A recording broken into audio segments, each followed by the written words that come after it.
If you shot a bullet at a fly, would it be fast enough to move out of the way? Well, this is what we actually look like to a fly. To them, we move in super slow motion. This is because flies process what they see over 4 times faster than humans and can fly away in about 20 milliseconds. But a bullet moves at over 800 miles per hour, faster than a jet. And by the time the fly registers the bullet's movement, it would have already traveled over 20 feet, meaning it will get hit before it can react.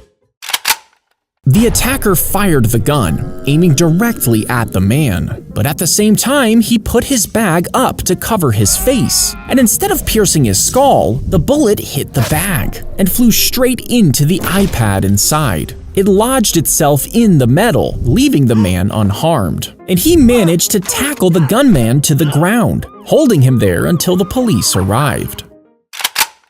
The robber fired the gun right at his head, but at the same time, the man put his hands up to cover his face. And instead of piercing through his skull, the bullet struck his wedding ring. It deflected off the metal, splitting it into 2 pieces. One got stuck in his finger and the other pierced his neck. But apart from minor injuries and a dented ring, the man walked away unharmed.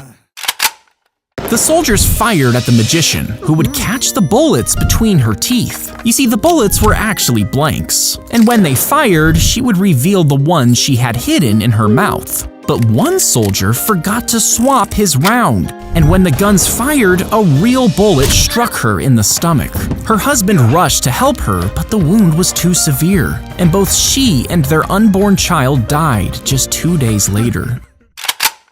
You can put almost anything in a shotgun shell and it'll still work. So if you had a shotgun the size of a building and a shell big enough to fit you, could you load yourself into it? Well, technically yes, but the moment the gunpowder ignites, you'd be launched out at 1,000 miles per hour. The acceleration would crush your body instantly, and if that didn't kill you, the burning hot gases would cook you alive. Now, even if you somehow managed all that, blasting out of the barrel would tear you apart mid-air. A bullet flew through his right eye, lodging into his skull, and a second bullet hit him right in the chest. It should have been a fatal injury, but somehow he didn't die. That's because he kept a small Bible in his coat pocket, and this stopped the musket ball from piercing his heart. Surgeons removed the bullet from his skull, and he lost his right eye, but the Bible saved his life, and he kept it as a reminder.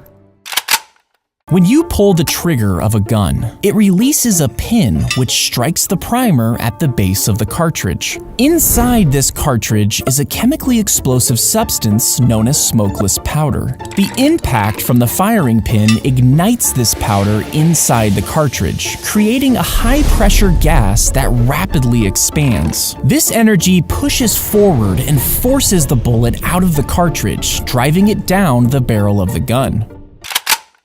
They took the enemy's bullet, carefully removed the gunpowder, and filled them with explosives that looked the same. When they fired, the pressure inside the barrel increased rapidly until it was more than the gun could handle.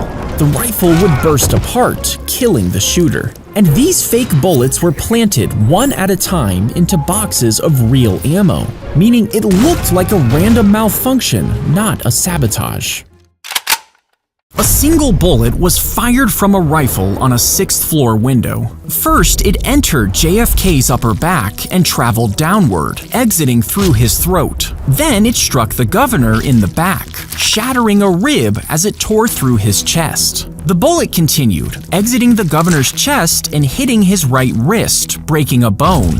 Finally, it lodged itself into the governor's thigh, where it stayed until removed by doctors in almost perfect condition. Now, investigators claimed that this is what happened. A single bullet caused 6 wounds while staying intact. But many argue that the bullet's trajectory is impossible. The angles just don't add up, leaving us wondering if there was actually more than one bullet. The button is pressed on the handle, activating a lever connected to the rifle inside. This pulls the trigger, firing the gun while it's still in the case. It allows bodyguards to spring into action in a split second. The bullets fire out of the hidden barrel while the spent casings are collected inside. But you have to open the whole case if you need to clear the gun, reload, or even change to automatic, meaning you would be fumbling around in the middle of a gunfight. You would press the foot pedal if the store was being robbed, causing the desk to snap upright like a shield. Underneath was a hidden gun which moved up with it, and a rope was attached to the trigger. When the desktop was fully upright, the rope was pulled tight, and this triggered the shot, sending the bullet toward the robber. At the same time, the cash sitting on the desk would slide into a locked drawer below. But it was hard to aim and too easy to misfire, so it was never mass-produced.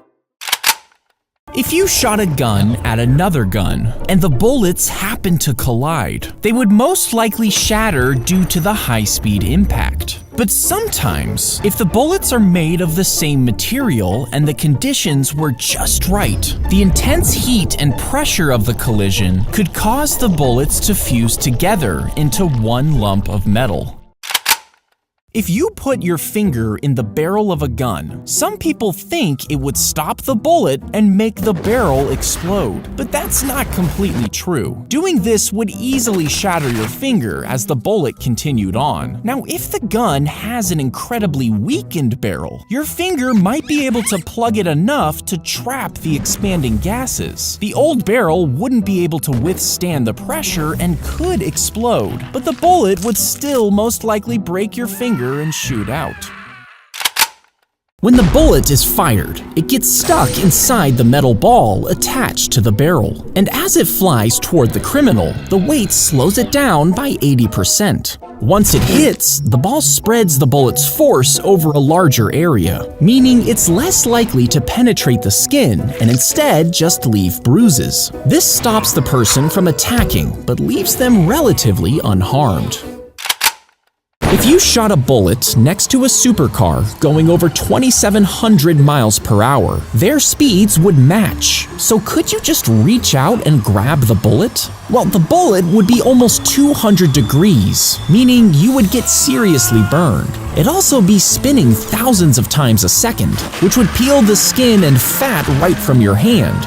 And even if you had a super thick glove, your arm would actually snap as soon as it left the car.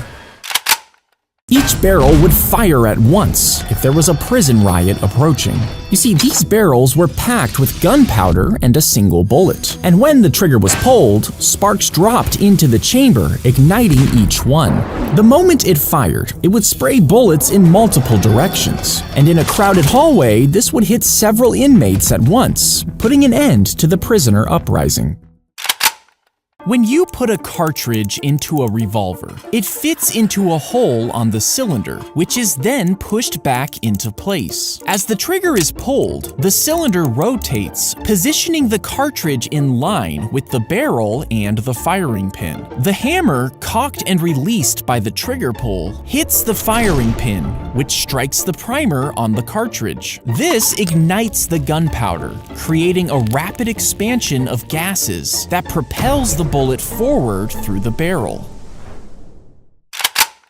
A bullet fired from her lipstick tube, hitting the man. You see, while this looked like a normal tube of makeup, there was actually a tiny pistol inside. With a twist of the cap, the user could fire a single shot. It was designed for secret agents who needed a weapon that wouldn't raise suspicion. By the time anyone realized what had happened, the spy would be gone, leaving no trace. If you shot a super powerful gun, could the bullet go completely around the Earth? Well, to make a full loop, the bullet would need to travel at over 17,000 miles per hour. That's the same speed satellites use to stay in orbit. But the fastest bullets only travel around 3,000 miles per hour. And even if you managed to find a gun that could shoot the bullet that fast, it would burn up from the air resistance, meaning you would have to shoot it from space at just the right speed, essentially sending it into orbit. If you fired a bullet made of diamond, you might think it could tear through anything because diamonds are the hardest substance in the world. But they're also brittle, meaning they shatter under extreme force. When fired, the pressure inside the gun barrel would cause the diamond to crack before it even leaves. Now, if you shot it with a crossbow, it might be gentle enough to keep it intact. But at this lower speed, it wouldn't be going fast enough to do any serious damage. If you fired a bullet in space, some people think the energy would just propel you back, but that's not exactly what would happen. You see, in the vacuum of space, there's no air resistance, and that means that there is nothing to slow the bullet down. So when you pull the trigger, you would be slightly pushed back, but unless it hit something, the bullet would continue traveling in a straight line forever. The gun would sometimes ignite all its chambers at once, firing bullets in every direction. This happened when the trigger was pulled, which ignited the gunpowder in one chamber. But the gun used a flat, rotating disc to hold the bullets, and these were arranged like slices of a pie. If they weren't properly sealed, the sparks from one chamber could set off the others, and some of the bullets would fire backwards, hitting the person who was holding the gun.